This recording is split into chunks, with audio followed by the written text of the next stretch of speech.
ဒီနေ့ကျွန်တော်ပြောပေးချင်တာက Viber ဖွင့်တဲ့နည်းလေးဖြစ်ပါတယ် Viber ရအောင်ဘယ်လိုဖွင့်မလဲဆိုတဲ့နည်းလေးပါဒီနည်းလေးသိရင် Viber ဖွင့်ရတာလွယ်သွားပါလိမ့်မယ်အဲ့တော့ Viber ကိုတော့ application ကိုတော့ကျွန်တော်တို့ဟာ Play Store ကနေ download ဆွဲထားပါတော့ upgrade လေးဖြစ်အောင်တော့လုပ်ပေါ့နော်ပြီးသွားလို့ရှိရင် Viber ထဲကိုဝင်မယ်ကျွန်တော်တို့ဒီမှာဖုန်းနံပါတ်ထည့်ပါမယ်ဒီ SIM ကတ်လေးကတော့ကျွန်တော် SIM ကတ်လေးပေါ့နော်ကို SIM ကတ်လေးကိုထည့်ပြီးတော့ဖွင့်ပါအဲ့တော့မှ continue ကိုနှိပ်လိုက်မယ် okay ဒီလိုမျိုးတောင်းလို့ရှိရင်တော့မှတေချာလေးပေးပြီးပေါ့နော် permission လေးတွေကိုကျွန်တော်တို့ဒါဖုန်းကတောင်းတဲ့ permission လေးပေါ့အဲ့တော့ဒီနေရာလေးကိုရောက်ပြီဒီနေရာလေးကိုရောက်ရင်ခဏတော့စောင့်ကြည့်ပေါ့နော်ဒီနေရာမှာတစ်ခါတလေကြာရင်လည်းကုတ်ချပေးတတ်တယ်တစ်ခါလေကြာရင်လည်းကုတ်ကမချပေးဘူးပေါ့နော် okay ဒါပေမဲ့တချို့လူတွေမှာဒီနေရာကိုတော့ရောက်မလာတဲ့လူတွေရှိတယ်အဲ့တော့ဒီနေရာကိုတော့ရောက်မလာတဲ့လူတွေအတွက်လည်းကျွန်တော်တီးတန့်နီးလေးတွေရှိရပေါ့နော်ဒီနီးလေးတွေမေးချင်တယ်ဆိုလို့ရှိရင်လည်းကျွန်တော်ရှိမှမေးလို့ရတယ်ပေါ့နော်အဲ့တော့မေးမယ်ဆိုရင်ဒီဗီဒီယိုရဲ့မှန်ထဲမှာမေးထားလို့ရပါတယ် screenshot လေးပြပြီးတော့ကျွန်တော်မေးလို့ရပါတယ်ကျွန်တော်ဖြည့်ပေးပါမယ်ဗျ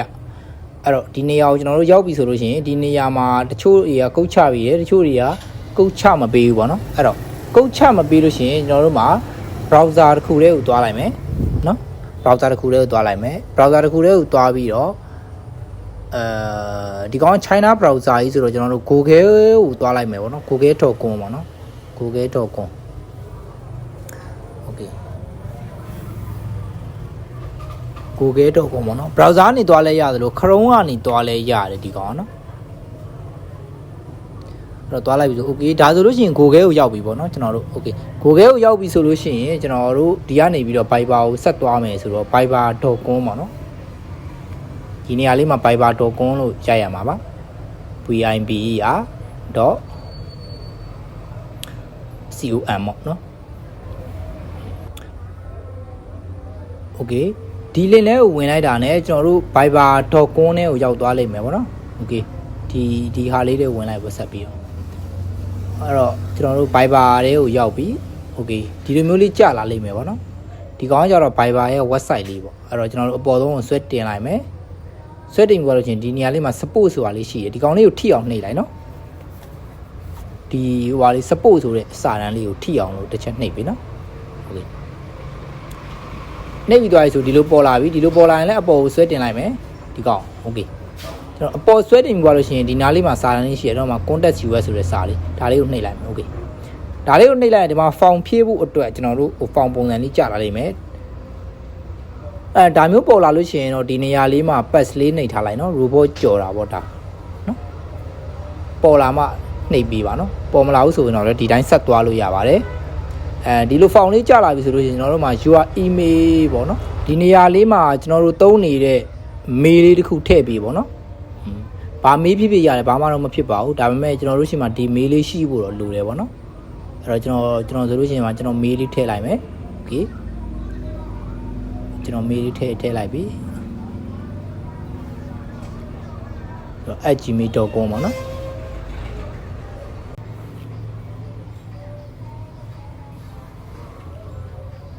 okay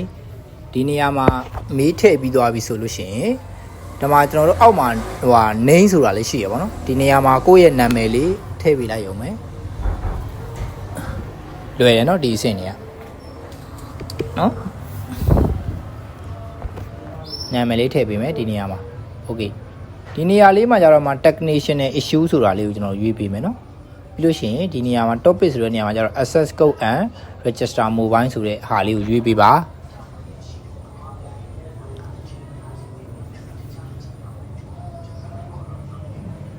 okay ဒါပြီးရင်တော့ country ပေါ့နော် country မှာကျတော့ကျွန်တော်တို့မြန်မာဘာမာဆိုတဲ့ဟာလေးရှိတယ်အဲ့ဒါလေးကိုရွေးပေးပါနော်မြန်မာဘာမာလေးကိုရွေးပေးမယ်ဆိုတော့မြန်မာဘာမာလေးကျွန်တော်တွေ့အောင်ရှာလိုက်နော်မြန်မာဘာမာဒါဆိုလို့ရှိရင်မှာ95လို့ပေါ်လာလိမ့်မယ်နော်သူ95လို့ပေါ်လာရင်ဒီနေရာလေးမှာကိုယ့်ရဲ့ဖုန်းနံပါတ်လေးကို9ကနေစပြီးတော့ဖြည့်ပေးပါနော်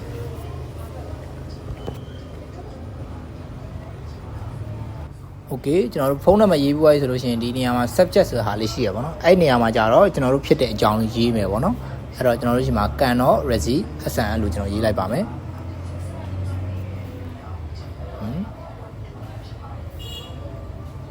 cannot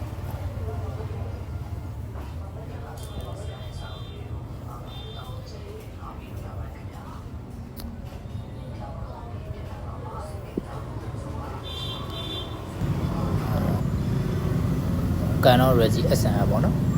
okay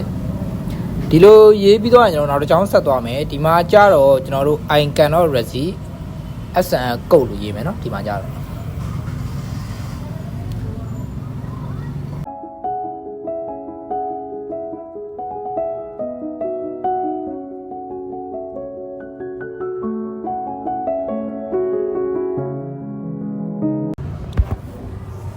ရေးပြီးတော့ဆိုရင်ဒီနေရာမှာကြာတော့ကျွန်တော်တို့9နဲ့စပြီးတော့ကျွန်တော်တို့အခုဖွင့်မဲ့ဖုန်းနံပါတ်လေးကိုတစ်ချက်ရေးပေးပေါ့နော်ဒီနားလေးပါโอเคရေးပြီးတော့လို့ရှိရင်ဒီမှာ service ဆိုဟာလေးနှိပ်လိုက်ရုံပါပဲဒါဆိုလို့ရှိရင်ကျွန်တော်ဒီလိုမျိုးလေးပေါ့နော်အစိမ်းစာတန်းလေးပေါ်လာပြီဆိုလို့ရှိရင်ဒီနေရာလေးမှာတစ်ချက်ပြန်စောင့်နေပြီပေါ့နော်ကျွန်တော်တို့ဒီနေရာမှာ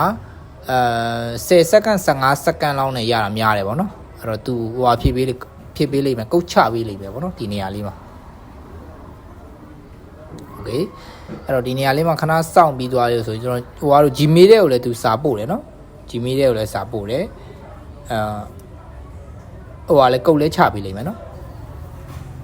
ခဏစောင့်လိုက်မယ်โอเค